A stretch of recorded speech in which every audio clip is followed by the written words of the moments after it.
Halo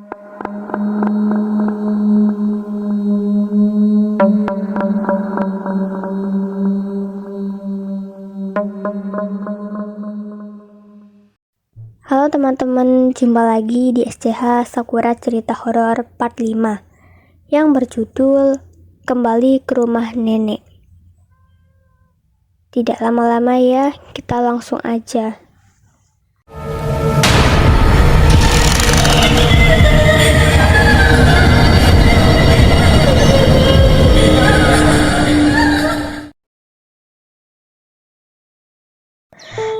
Pagi itu, Fiona bangun tidur untuk memulai hari seperti biasa. Setelah selesai, ia bersiap pergi. Ia mencari ibu dan adiknya di dapur.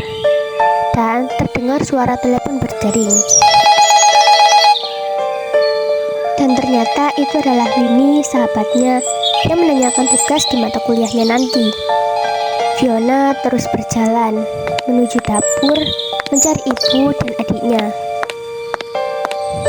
Sesampai di dapur, ia melihat selembar kertas di kulkas. Di situ ada catatan di mana ibu sudah berangkat ke kantor sekalian mengantar adiknya ke sekolah. Ibu berpesan agar Fiona sarapan dulu sebelum berangkat kuliah. Tiba-tiba Fiona mendengar suara nafas wanita dan memanggil namanya. Dengan berhati-hati, Fiona mencari sumber suara dan dia menyenggol buku. Ternyata buku itu berisi foto neneknya. Fiona pun bernostalgia dan teringat saat ia masih kecil. Karena nenek sayang padanya dan juga karena ada masalah keluarga, mereka pun berpisah. Di balik foto itu ternyata ada alamat rumah nenek yang lama. Suara wanita mulai terdengar lagi. Dan suara itu bilang, "Pulanglah. Pulanglah." Tak dihiraukan, Fiona berangkat ke tempat kuliah. Di tempat kuliah, di saat ia sedang mendapat pelajaran mata kuliah, tiba-tiba ia merasa tempat itu gelap dan sepi. Tidak ada seorang pun di sana. Bangku-bangku kosong, tidak ada satupun mahasiswa di sana. Ia merasa ditarik ke dunia lain, dan sekejap ia berada di sebuah tempat dan ternyata itu adalah rumah neneknya. Fiona pun berteriak dan mengejutkan teman-teman di sekitarnya. Fiona bercerita kepada Winnie. "Kayaknya aku harus ke rumah nenek deh, Win. Seperti ada sesuatu yang harus aku selesaikan di sana." "Serius kamu?" jawab Winnie. "Iya, dulu sekali terakhir bertemu nenek, beliau itu sedang sakit dan meninggal pun aku tidak tahu karena ibu melarang kami," cerita Fiona ke Winnie. Akhirnya Fiona bergegas pulang dan berniat mengajak temannya Winnie. Dan Winnie pun tanpa diminta ia menawarkan diri untuk ikut serta mendampingi Fiona. Fiona mengambil mobil dan ia mulai melanjutkan perjalanan ke rumah nenek di sebuah desa. Dan ia ditemani Winnie. Di perjalanan, Fiona kerap mendapat bisikan-bisikan dan ia sering mendengarkan suara wanita yang memanggil namanya. Hingga di suatu saat, tiba di suatu tempat, tiba-tiba ia dikejutkan oleh sosok perempuan dengan mulut mengaum tepat di depan mobil yang ia jalankan. Seketika itu Fiona membanting setir, menghindari sosok perempuan yang ada di depannya, dan tabrakan tidak bisa dihindari. Mobil yang dikendarai Fiona dan Winnie pun menabrak pohon di samping jalan. Fiona dan Winnie pun akhirnya keluar mobil dan terpaksa melanjutkan perjalanan ke rumah nenek dengan berjalan kaki. Jalan yang sepi dan suasana yang tidak nyaman membuat mereka untuk cepat-cepat sampai di rumah nenek.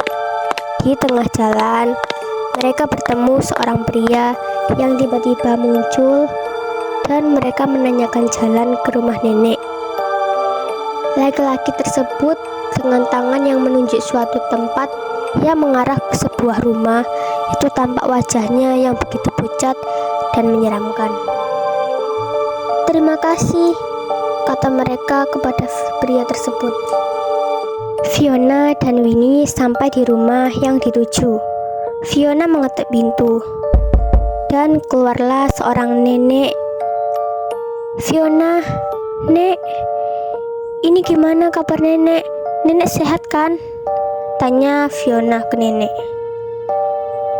Nenek pun mempersilahkan Fiona dan Winnie masuk ke dalam rumah. Ayo masuk dulu, kalian pasti capek, istirahat dulu.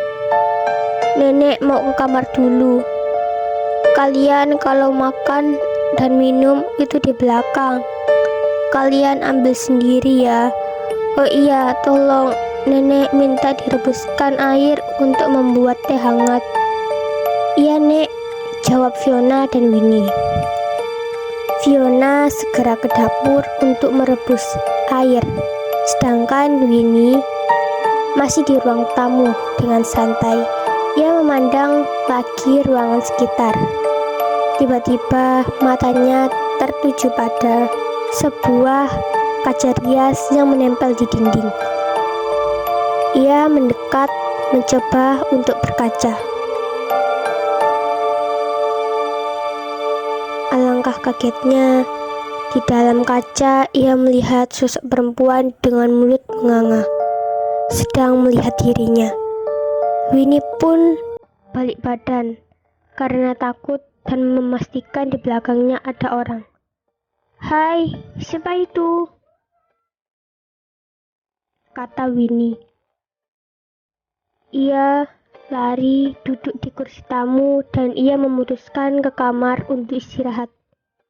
"Vi, aku kamar dulu ya. Istirahat. Capek aku," kata Winnie ke Fiona. Fiona menjawab, "Iya Win, duluan aja. Aku kamar nenek dulu. Sudah lama aku tak berjumpa dengan nenek. Aku ingin bercerita banyak hal." Iya, tahu aku, pergilah." Fiona melangkah ke kamar nenek. Winnie yang mulai tertidur tiba-tiba merasakan ada seseorang sedang mengintip, dan sesaat kemudian sosok tersebut berada tepat di atasnya dan melayang. Muka sosok itu begitu menyeramkan. Winnie ingin memejamkan mata, tapi seakan tubuhnya tidak bisa digerakkan. Dan ia tetap dalam keadaan seperti itu meski ketakutan. Di lain tempat, di kamar nenek, Fiona bercengkrama dengan nenek. Karena sudah lama tak bertemu, akhirnya mereka saling bercerita. Hingga nenek memberi larangan untuk jangan keluar rumah. "Jangan keluar rumah dari ini untuk saat ini." Fiona heran kenapa neneknya berkata begitu. Ia pun kembali ke kamar Winnie. Winnie yang sudah kesurupan sosok tersebut tiba-tiba bangun dari tempat tidur dan berusaha mencekik Fiona. "Winnie, kenapa? Sadar Winnie. Winnie." Nenek yang mendengar segera keluar dari kamar dan menghampiri mereka berdua. Setelah didoakan nenek, Winnie pun kembali sadar dan nenek kembali ke kamar. Saat nenek sudah kembali ke kamar, Winnie menceritakan kejadian yang dialaminya. Dan Fiona yang sudah melihat keanehan tersebut, akhirnya ia putuskan untuk keluar malam itu. Ia pun bergegas ke kamar nenek untuk berpamitan. Keduanya menyiapkan kepulangannya. Tiba-tiba suara nenek bergetar dan berkata, "Kenapa pulang? Kalian sudah kepanggil kemari. Kenapa pulang?" Keduanya, Winnie dan Fiona, ketakutan. Belum sempat mereka sadar, nenek tersebut berubah wujud menjadi sosok yang menakutkan dan menyeramkan. Mereka berlari menuju pintu keluar. Tapi seakan mereka tetap di tempat. "Ampun, aku mau keluar!" teriak Winnie. Fiona segera menarik tangan Winnie dan berlari menuju pintu keluar. Dengan sekuat tenaga mereka berdoa hingga mereka jatuh pingsan. Dan ditemukanlah mereka berdua di halaman rumah kosong milik nenek Fiona. Rumah yang tak terawat dan penuh rumput dan pohon tinggi yang menjulang. Rumah yang menyeramkan dan angker. Diceritakan warga desa kepada Fiona bahwa nenek Fiona telah meninggal beberapa tahun yang lalu, tanpa ada yang mengetahui, karena ia tinggal sendirian dan kondisi saat ditemukan nenek meninggal seperti dalam keadaan ketakutan dan juga sudah membusuk. Oke teman-teman, sekian cerita SCH kali ini. Sampai jumpa minggu depan. Bye-bye.